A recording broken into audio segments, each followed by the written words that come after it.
was not that dominant. Hi, welcome to Washington, although I guess you all have been here for a while. I am a lobbyist. I admit, I feel like that's some kind of confessional, but I lobby for a public interest group, Environmental Defense Fund. And so my job is to convince Congress, my specific job is to convince Congress to enact climate legislation. That is that is Environmental Defense Fund I'm sorry if y'all can't hear me, let me know. That is Environmental Defense Fund's singular priority, because it is so important. It's such a truly existential threat. And I was asked to speak about the threat and kind of what we need to do about it. I'll speak for a little bit, but I'm hoping for a kind of robust Q&A. I'm here to kind of help you all. I don't want to, the threat, I won't spend a lot of time on that. It's kind of a downer conversation. Also, I'm not a scientist. I work with a lot of scientists, and the bottom line is, right, this is the problem is carbon dioxide. We're building up carbon dioxide in the atmosphere. It causes, it traps heat in the lower atmosphere. This is also known as the greenhouse effect.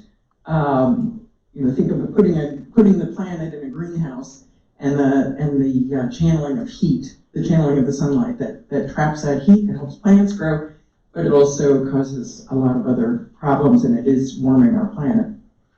Carbon dioxide stays in the atmosphere for a really long time, so it's not just a matter of what we're emitting today, but what we've been emitting for decades. That's why we talk a lot about a climate budget, because it's not just a particular point in time, but actually the cumulative emissions that matter. And as I said, I'm not a scientist, but I work with a lot of scientists, and they have a high degree of certainty that it's human activity that's causing this problem. They can actually, I could have brought slides showing how they can isolate particular molecules and identify a signature in those molecules that trace it to human activity, specifically the burning of fossil fuels to generate electricity, to power our automobiles and our airplanes. The power sector in particular has historically been the biggest source of CO2 emissions, but transportation recently eclipsed the power sector, in part because so many more people around the world are driving. Manufacturing is another source, but a much smaller source. I think transportation and power make up about maybe 60% together. Manufacturing is another portion. Agriculture is also an issue, but it's a fairly small part of the problem. To the extent that there is uncertainty, it's in the pace and scale of change, and how quickly is the planet changing? Will we see some kind of course corrections? And to the extent that scientists have been wrong, it's been on the conservative side. In other words, they've been too cautious. They've been underestimating the pace of change. And so you see reports, and that's, I think, why sometimes even I have a hard time opening the paper and reading yet another story about kind of the melting ice sheets and it can be a kind of gloomy picture. And some of that's because I think scientists recognize that they've underestimated in the past, and they're correcting as they go forward. So you'll see a lot of the reports who say, right, it's much faster than we thought it was going to happen. Well, that's partly because they've been very conservative and cautious in the past in their estimation. The effects are happening more quickly than we expected. More severe storms, droughts, fires. I mean, it doesn't cause more storms, but it's like putting the weather on steroids is what we're doing to the planet. And so the storms that we do have are more severe. The droughts are more severe. The flooding is more severe. And the warmer planet, warming temperatures, even small degrees changes are changing our ecosystems. They're causing more widespread, so Lyme disease, for example, I think there's a bunch of you from Connecticut, used to be just kind of isolated in the Northeast. Well, we're seeing cases of Lyme disease much further, much more widespread. Zika too is also, so the pathogens, these disease pathogens are, whether they're attacking humans or trees or whatever, they're having a much wider, they're affecting a much wider region. So really, there's no region in the country, there's no country on the planet that's immune from the problem. Some will certainly be more acutely impacted. And the longer we delay, the harder it's going to get. Sorry, so that's enough of the doom and gloom. I think it's pretty easy to go from doom to despair to inaction, and that's dangerous, in my opinion. So solutions, there's kind of two buckets of the solutions. There's mitigation, which is essentially preventing the problem, reducing the carbon pollution. And then there's adaptation, and that's essentially making us better able to withstand the impacts of climate change. And you'll see a lot. Used to be we didn't want to talk about adaptation because it felt kind of like defeatist, like we lost the war. But the fact is, we are going to need both. We are going to have to prepare for climate impacts. So Miami, for example, is already trying to pump out water on a daily basis because they're seeing what they call sunny day flooding. Charleston, South Carolina is another one. I mean, you're seeing these impacts. So communities are trying to build for those, trying to adapt for those kinds of situations. We're going to have to do more of that. It's largely a matter of money. We know what we need to do. It's about building to take into account these impacts. But as you can imagine, we're talking about Manhattan, raising up buildings and streets and bridges, and then a small expense. So I'm going to focus a little bit on mitigation. That's what I do. So my job, as I said, is to get Congress to enact legislation to stop the problem. And even on the mitigation side, it's kind of, you have to think we have to work at a lot of different levels, right? So globally, it's a global problem. We are going to need global solutions, global treaties. You're hearing from John Kerry, former Secretary of State John Kerry, I think at lunch. He negotiated one of the seminal agreements, the Paris Accord, that was negotiated in 2005 and ratified in mid-2016, which got 197 countries to agree to reductions. It's not perfect, but it's an important step.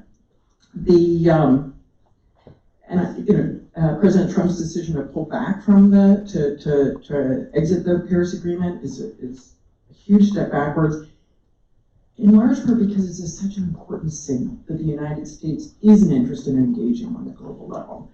And that, to me, is after literally from 1992, so under George Bush, till last year, every administration has been working to try to get all the countries working together. So by pulling out, we join countries such as Angola and Syria in not being part of it. Even North Korea, as crazy as it is part of the Paris Agreement. I think it's worth noting that what I see a lot is politicians who say, yes, climate change is happening, but we can't do anything about it because China's not acting. And they use it as an excuse as a shield, really, to pursue action in this country. And it's true we need global action, but it's also true that the United States, as the single largest contributor to this problem, and I'm thinking decades, China currently exceeds us on a daily basis, but as I said, it's a cumulative problem. We have a unique responsibility to act. And even if you don't think of us as having that unique responsibility, we have the resources, we have the know-how, we have the opportunities to really take advantage of the technologies, right? I mean, wouldn't it be wonderful if we were developing the technologies that the world needed to solve this problem? That would be a fantastic role for the United States, and it benefits us to the extent that, right, those are jobs and investments that we're making in our own economy. So globally, then next federally, that's what my focus is. There's kind of two lines of action at the federal level. We need administrative action, use the existing laws. We have the Clean Air Act. The Supreme Court confirmed that the Environmental Protection Agency has the authority to use the Clean Air Act to actually regulate carbon. President Obama used that authority and issued the nation's first ever limits on carbon pollution. Right now, largely carbon pollution is unlimited and free. So President Obama has something called the Clean Power Plan you may have heard of. And it was focused on requiring power plants to reduce their carbon dioxide emission. And we are seeing a lot of progress in the power sector. You hear a lot about utilities moving to renewable energy and reducing their carbon footprint. That Clean Power Plan was recently rolled back by President Trump, along with regulations to limit methane emissions, methane being a fairly potent greenhouse gas. So, but we also need new laws, laws. That's because partly the Clean Air Act, which is what we have now, was done the last time it was amended was 1990. And climate, well, Al Gore did his best to raise when he was a congressman, to raise the issue of climate change back in 1990. We didn't know very much. And so the Clean Air Act is a fairly imperfect law in terms of addressing the problem.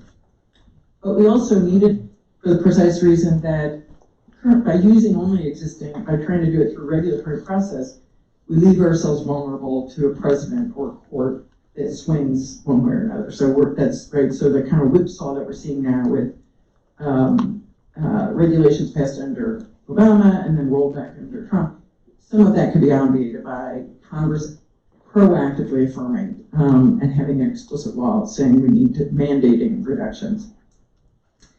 And the good news is we are seeing some progress. This in the past year, there have been dozens of hearings on climate, a number of bills. The funding measure that was passed in late December has a number of programs to fund climate science. Even in the Senate, Senator Barrasso, Republican from Wyoming, put in the climate title to the surface transportation bill. So we're definitely seeing some progress. But it's still slow going, because on the legislative process, it's a slow process.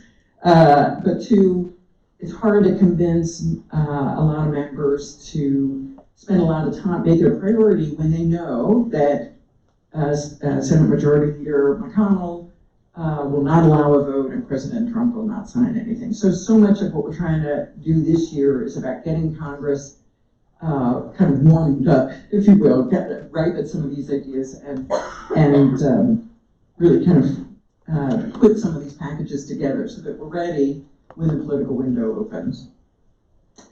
And I can go more into legislation if that's helpful during the Q&A about kind of what we see coming down. As I said, we've already seen a number of bills. There's been some funding measures passed. We'll see some more bills in the coming year. Okay, so global, national, state and local governments also have an important role.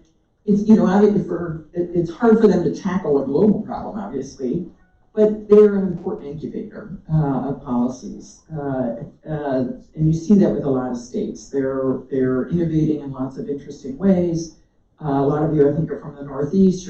Many of the Northeast states are part of the Regional Greenhouse Gas Initiative, which is a multi-state compact. So states trying to band together to increase their impact. And a lot of that's focused on renewable energy and getting more renewable energy into the system. And there's been quite a bit of success with that. States also, so you've got California, they've got a fairly robust carbon market system. And you also see a lot of states, for example, using their kind of power of the purse, as we call it. So cities too, when they're buying buses, when they're looking at new transit systems, they're looking at electric vehicles, or hybrid vehicles for a lot of those transit systems, or for the city fleets. And those are important just to kind of reach economies of scale for some of these new technologies, right? So much of the challenge when you're trying to innovate in the economy is achieving those economies of scale, that point at which the costs just start to plummet, right? So iPhones, you all don't remember when iPhones were really expensive, like thousands of dollars for really crappy phones. That's, so at some point you reach that tipping point and the costs come down and the technology becomes much more widespread. So there's a lot that states and cities can do to kind of help spur those economies. And then last, kind of coming all the way down to individuals, yes, our daily lives contribute to climate change. I confess that, but I'm not going to tell you to stop taking airplanes or stop driving gas-powered vehicles or stop eating meat. If those things make you feel better, then do them. But climate change will not be addressed by personal sacrifice. And don't let people tell you otherwise. The fact is that the system we have now allows polluters to add unlimited carbon dioxide to the atmosphere at no cost. There is nothing that stops that right now. There's no cost to polluting, particularly climate pollution. So what we need to do, we need to elect the right people. We need to elect people who are committed to climate change, committed to addressing climate change. So know who your members of Congress are, know who your senators are, know where they stand on the issue. We need to enact laws and regulations and support new technologies that help us get there. We need to sign international treaties. We need to be part of those international negotiations, kind of part of the international community. We need to hold polluters accountable. So I encourage you, that can be kind of daunting, right? I encourage you to consider joining an organization. Obviously, Environmental Defense Fund, we've got 2.5 million, but there's lots of other groups, Sierra Club, Sunrise Movement, there's a lot of organizations that run the gamut politically that are focused on this issue. I think volunteer for a candidate that has a strong climate position.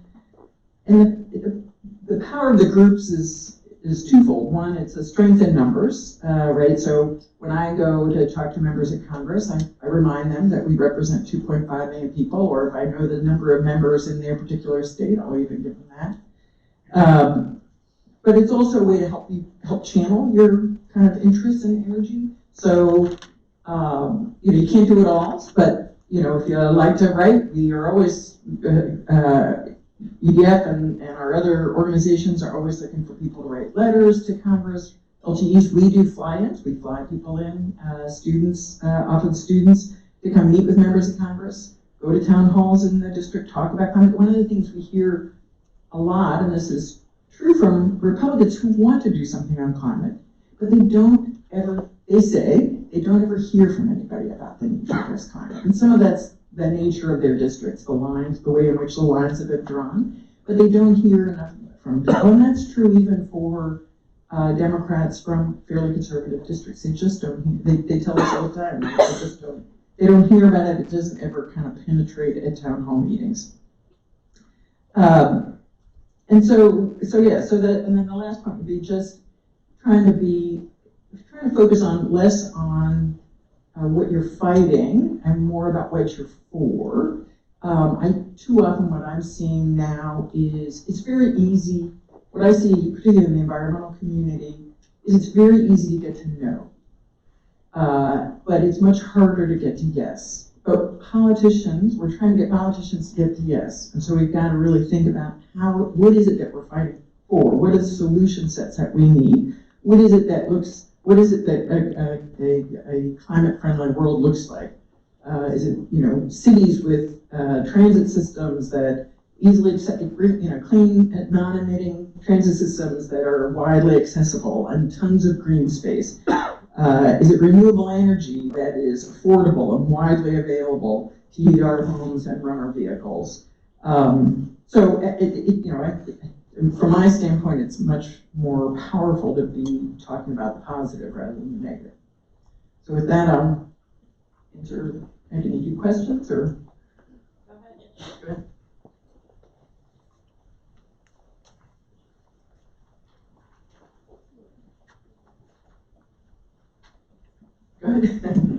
Hi, my name is Diana Jen. I'm from the Harvard Extension School. My question is, what do you think about do you think that progressive environmental reform in the U.S. will only encourage American firms to move their factors of production to other countries with less stringent environmental regulations? And how can the government prevent our MNCs, our multinational corporations, from contributing to the race to the bottom without compromising environmental protection?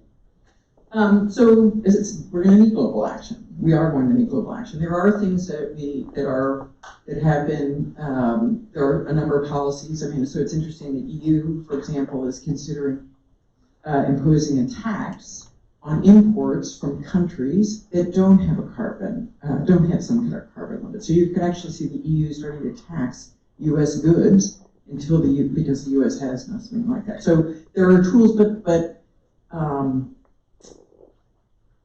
so I think there are ways, and I also think there are tremendous opportunities, right? I mean, a lot of the energies that we're talking about are domestic energies, right? Renewable energy is a highly domestic source. So I'm a much more positive. I actually don't see as I said, there are ways in which you ensure that there isn't a race to the bottom by putting some policies in place, but I'm much more optimistic, and I think, it's interesting to me. We saw just yesterday, BlackRock, one of the major investment firms, announced that they're going to be scrutinizing their investment practices to be looking at carbon footprint. So I think it's a much more positive opportunities. So. Thank you. Over here. Oh, okay. Hi, Megan Dyer from Suffolk University. I was just wondering, does your lobbying firm endorse other candidates who are advocating for the environment? And if so, do you have any candidates specifically in the presidential election that you guys are looking at? So Environmental Defense Fund, so I'm a lobbyist, but our organization is largely an advocacy organization. But we do have a political action committee, and we do support candidates through that. We are not engaged at the presidential level. Our PAC has always had a practice of being bipartisan. So our PAC is our C4, the political arm is known as Environmental Defense Action Fund, and on our website we list candidates that we contribute to. So, but we don't endorse candidates. That's not something we do. Other environmental groups do. Thank you. Hi, my name is Gabriella. So climate change doesn't happen overnight, right? So we're talking today about investing money and working on policy to fix the past problems in order to ensure the future. I completely agree with that. Actually, I volunteer for many environmental organizations, but what would you say to those that think, oh, this money could be spent in X, Y, or C instead of environmental, So we hear that a lot, that, oh, this is going to be too expensive, right? The fact not acting is hugely expensive, right? We already are seeing it. Well, I mean, I haven't tallied, and I know there's been tallies of the money spent to deal with the emergencies. Gosh, right? Puerto Rico, right? I mean, Hurricane Sandy, many of you would have experienced that. That was like $60 billion to help the states, help those communities recover from that. So the costs of not acting are significant. And again, kind of, this is where I keep coming back to. So we're fairly confident right now. We're now at the point where the costs of inaction are huge. The cost of acting, we don't know what those are, but the fact is, what we do know, a couple of things. The longer we wait, the harder it's going to get. It's kind of like retirement. Well, that's probably not a good analogy for you guys, but the idea being, right, if you're trying to save money, you don't wait till the last minute and try to save all your money. It's about kind of chipping away at the process. So to me, it's about, the earlier you start, the easier it's going to be. The less expensive it's going to be, the less disruptive it's going to be, the easier that glide path. So if we have to get to here, we can wait till 2050 and then do a nosedive. The planet may nosedive on us. Or we could start working now to reduce emissions 2, 3, 4% every year on year. That would be a huge start. So I'd say if you actually do that kind of cost-benefit analysis, you actually come out almost always on the side of absolutely the need to act far exceeds the costs of acting. So, Thank you. Hello, my name is Andress, and I'm also from Suffolk University. So I had a professor once, years ago, tell me that he thought that climate change and democracy aren't necessarily the most compatible things on the planet. And he sort of explained that in saying, well, our election cycles are very short term, but the effects of this crisis are very long term, and voters don't necessarily see that. So I wanted to know what your thoughts were on that analogy, first of all, and two, how that affects your work with legislators in Congress. that's really kind of the nub of it, right? It's a long-term, it's hard for me to go to politicians and say, you need to do this as a way of protecting your community for tomorrow, because it's not tomorrow, it's years down the road. So one way we do it is just try to bring those things forward, right? So we do engage. That's one of the reasons why we've engaged students. We also have an affiliate group called Moms Clean Air. Wait, oh gosh. Oh, I'm blanking on Moms Clean Air Force, sorry. And that's, right, so that's about moms often with young kids who are concerned about their kids' futures, right? What kind of planet they're inheriting. So we try to bring that forward, and that's a potent piece. I've joked, only half joked, that some of what we need to do is go find some of those senators' kids, check their schools, make sure that if there's any kids and grandkids, and have those kids advocate. We hear that all the time, that members are persuaded by something personal. There was, we just hear that, I mean, that's just a fact of life, it's human nature. It's maybe you expect more of your lawmakers, but it's, like I said, it's human nature. So just trying to bring those things forward. We have if you're, EDF did a TV spot many years ago, which I heard an advertisement this is from with the Ad Council, so it's one of those public service announcements that usually show like 2 o'clock in the morning. But it's a great piece. If you ever Google EDF train ad, TRAIN, it's a powerful way of, it's a powerful representation of how we're trying to kind of talk about the impact of future generations. So that's really, but the other is, like I said, politicians need to know that that climate is an important issue to constituents. So they need to hear from people. That's a lot of what EDF tries to do, is just kind of channel those voices, whether it's our membership or just general public. We do a lot with businesses to just make sure that those businesses are talking to members of Congress about why it's important to them and why they're going to vote for members who are going to address this issue. So there has to be a kind of political, so again, it's kind of bringing those voices out and bringing those kind of that future generation to the Hill. And it's unfortunately not that far off, right? So you all, sorry to say, will be more impacted than I will. But, all right. Good morning. My name is Peter. I'm also from Suffolk University. I figured that's a lot of stuff for one. So actually, I think Environmental Defense was our founders were from Suffolk. So when I think of climate change, I would just like to thank you for your leadership. I think this is one of the most relevant conversations we've had throughout the seminar, for obvious reasons. I would think, and I think of the solution of climate change lies a lot in individual responsibility. I come from a country where the way we try to mediate this, we bring like our Tupperwares to restaurants. We try to consume less plastic as possible. And I was wondering, in your opinion, because I think that's really hard to implement in the American corporate society, what would be the best solution to increase on an individual level, and if possible on a corporate level, the consumption of plastic? Let's see.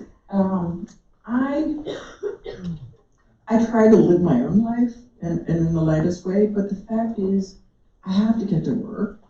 I have 3 kids. I have to, I gotta feed them, right? I mean, there's limits, in part because we've got a system that's set up to make it very hard to kind of live lightly on the planet.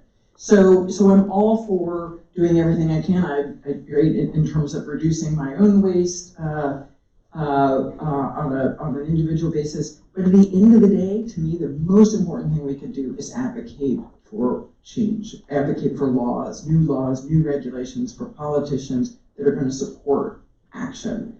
And I'm a big fan of putting a price on things because, for example, where I live, just outside of DC, I used to take my bags to the grocery store all the time, and I get nasty looks from the checkout clerk about, oh, God, I better use her bags. But they put a 5-cent fee on bags. It was amazing. It was just a small amount of money was over. I mean, it's really, it's now the folks who don't bring their own bags are the anomaly, right? So a bottle. Many of you were in states with bottle deposit laws. You just grew up with those things, right? It's just, and it was mostly to prevent litter. But those putting small prices on things absolutely matter. So it'd be great if restaurants actually gave you money, a small amount of money back for bringing your own Tupperware or things like that.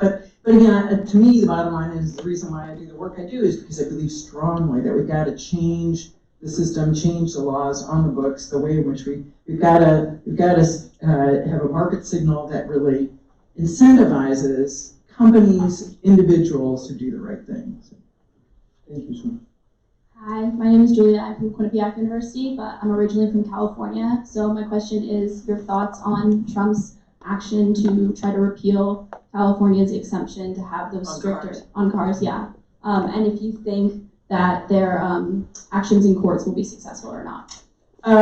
No, they won't. The only thing that's characterized this administration is such a rapid rush to put things out that they're largely being turned back by the courts pretty consistently. Trump has a unique dislike for California, and whether it was criticizing them for the homeless situation, I mean, to the point, and I think what's particularly troubling to me is the way in which the president has weaponized the agencies. So, for example, on the homeless population, the Environmental Protection Agency actually cited California for Clean Water Act violations because the homeless were contributing to water pollution. That doesn't seem like a great use of EPA priorities. So it's very much about, he just hates California. California will never vote for Donald Trump.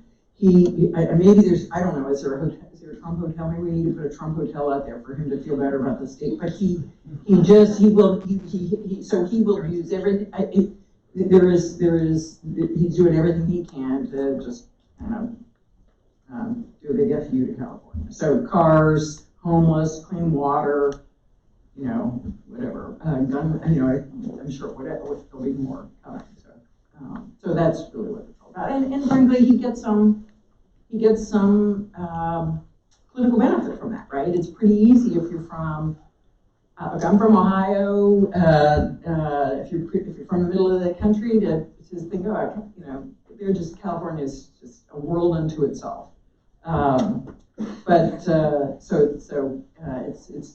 He gets some political benefit by doing so. So that only kind of accelerates. Well, thank you. Yeah, but he won't win in court. He won't. I mean, the precedent on so many of these things.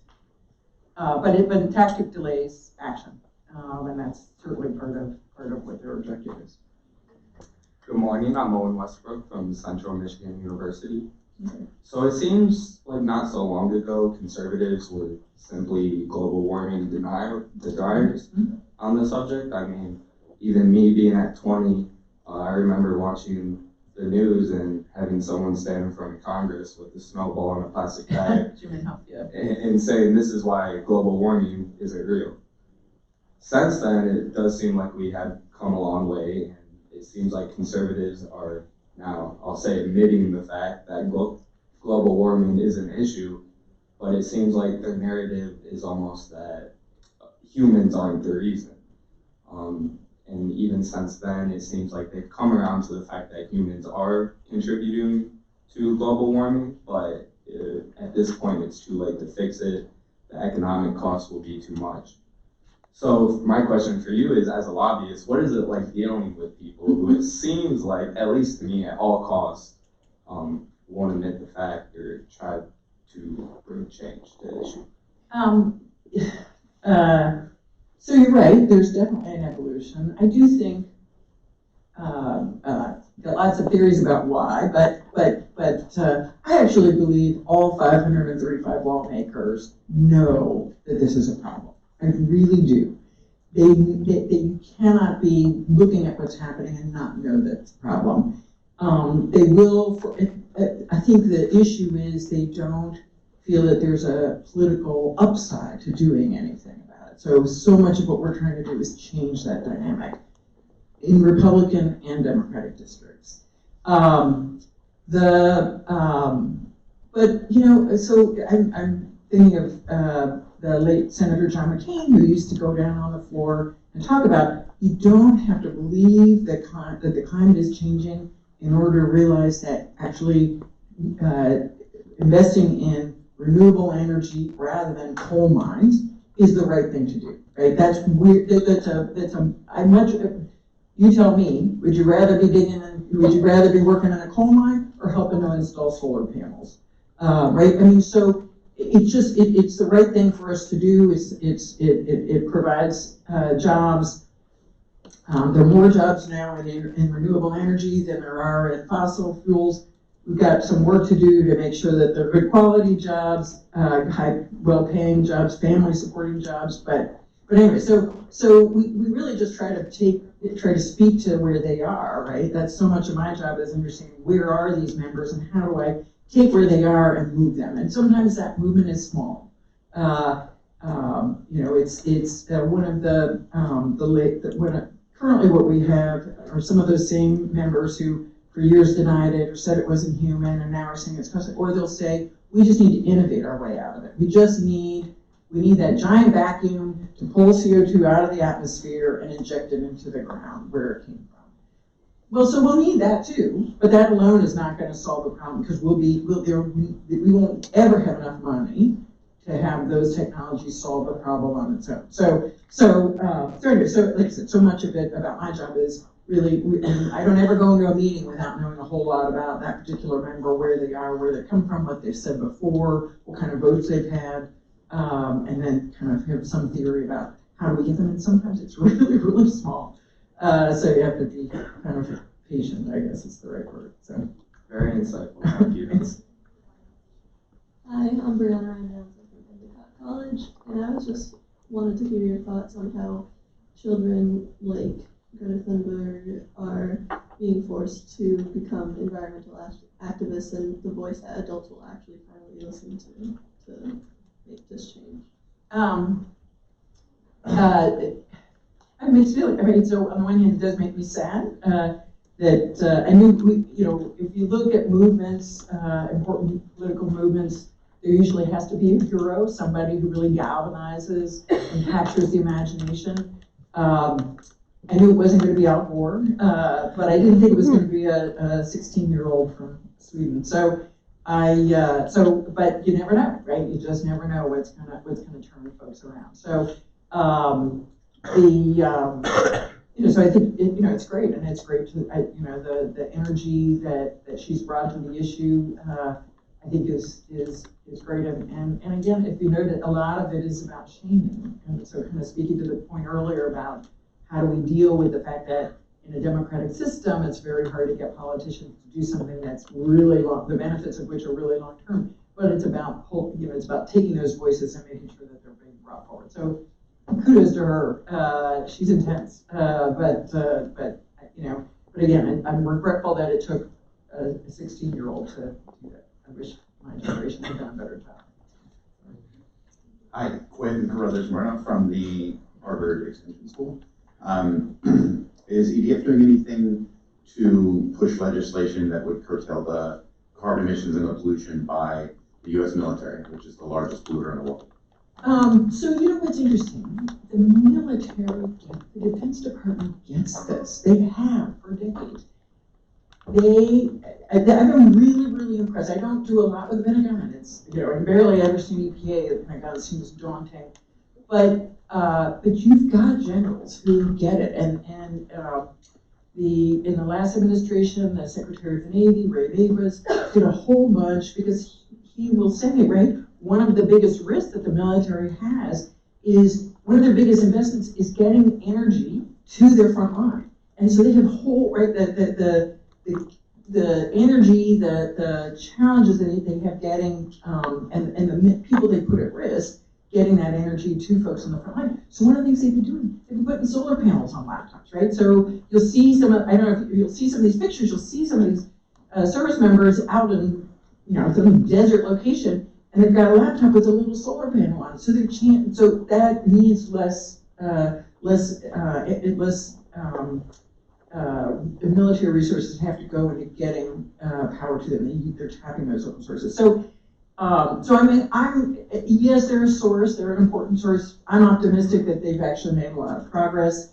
I think they just, you know, they get it. They know it's a national security risk. They know that, and they're trying to, you know, working to try to get it. So the National Defense Authorization Act, which is something that Congress passes every year, has for 60 years, which authorizes all our military spending, year on year has had climate requirements.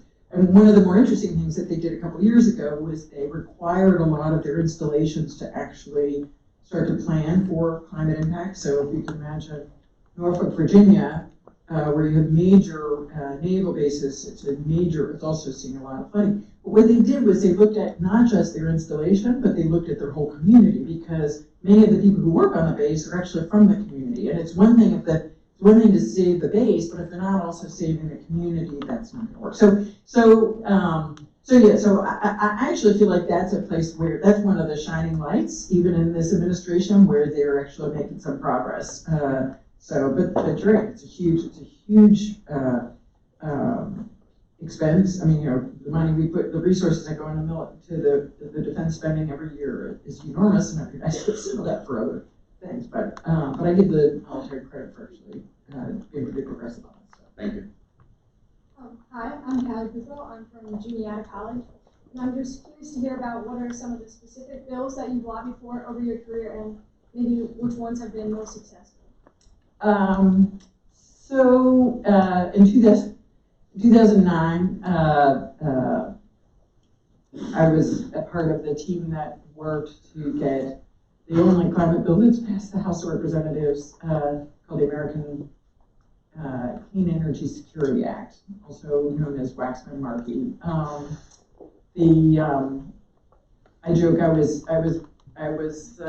brought on to help me in 2005 to help manage our House climate campaign. But at that point, in 2005, the House had not had a hearing on climate in 15 years. Nobody talked about the C word.